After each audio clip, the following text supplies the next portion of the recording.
Salut à toutes et à tous, bienvenue dans The Watchman, le podcast qui va vous donner envie d'aller au cinéma. I like it. Je ne suis qu'amour.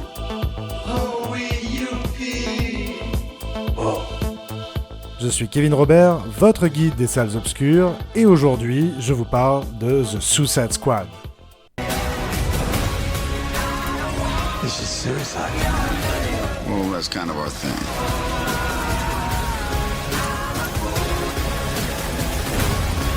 The Suicide Squad, donc, de James Gunn, qui, après les Gardiens de la Galaxie 1 et 2, passe de chez Marvel à DC, car en effet, il a été débarqué de Disney pour des propos qu'il a tenus sur Twitter il y a quelques années de ça, qui étaient un peu choquants, même parfois aussi au milieu de la promotion des Gardiens de la Galaxie. DC, donc, DC Comics l'a recruté. Et c'est vrai qu'après le Justice League Director's Cut de Zack Snyder, qui a été ultra demandé par les fans, eh bien, c'est au tour de Suicide Squad de passer par la case reboot, remake ou remix, appelez ça comme vous voulez. Toujours est-il que ce film est réussi et très captivant dès le début, puisque la scène d'introduction résume en 30 secondes le concept de base de cette escouade, à savoir implanter une petite bombe à la base du crâne de super vilains que l'on envoie en mission suicide pour le compte du gouvernement américain, en échange d'une remise de peine.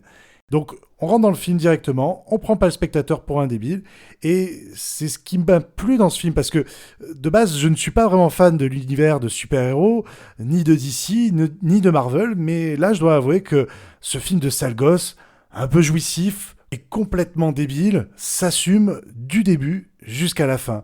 Il y a beaucoup de subversions dans ce film Rated R. Alors, Rated R, c'est une classification des États-Unis qui interdit tous les jeunes de moins de 17 ans d'aller voir le film sans être accompagnés de leurs parents. Du coup, les studios DC prennent un vrai risque en sortant le film en Rated R. Il faut savoir que plus de un fuck dans un film, eh bien, c'est une classification Rated R directement. Là, il y en a quand même quelques-uns dans The Suicide Squad. Et c'est ce qui permet au film d'être sans concession, d'avoir un nombre de vannes vraiment hallucinant. Il y a une mention spéciale à celle de Polka Dot Man qui, moi, m'a fait mourir de rire.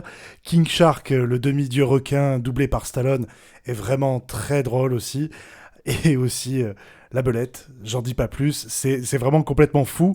En tout cas, il y a des retournements de situation qui sont très surprenants, notamment grâce au montage qui accentue cette surprise et qui aussi aide au ressort comique. Et lorsque le film verse dans le gore, c'est toujours très bon, ça ne fait jamais faux, on sent l'hémoglobine qui transpire de l'écran, et ça fait plaisir. Le cast fait le taf. Idris Elba est enfin bon dans un long métrage. C'est vrai qu'après la traversée du désert que sont La Tour Sombre, le Fast and Furious, le spin-off Hobbs and Shaw, ou encore le terrible, abominable Cats, on sent qu'il est investi par un bon rôle ici. Enfin bon, c'est jusqu'à ce qu'il soit la voix de Knuckles dans Sonic 2. J'ai peur. Joel Kinnaman et Margot Robbie, respectivement en colonel Rick Flag et Harley Quinn, remplissent dans des rôles qui sont sur mesure et adaptés à leur personnage.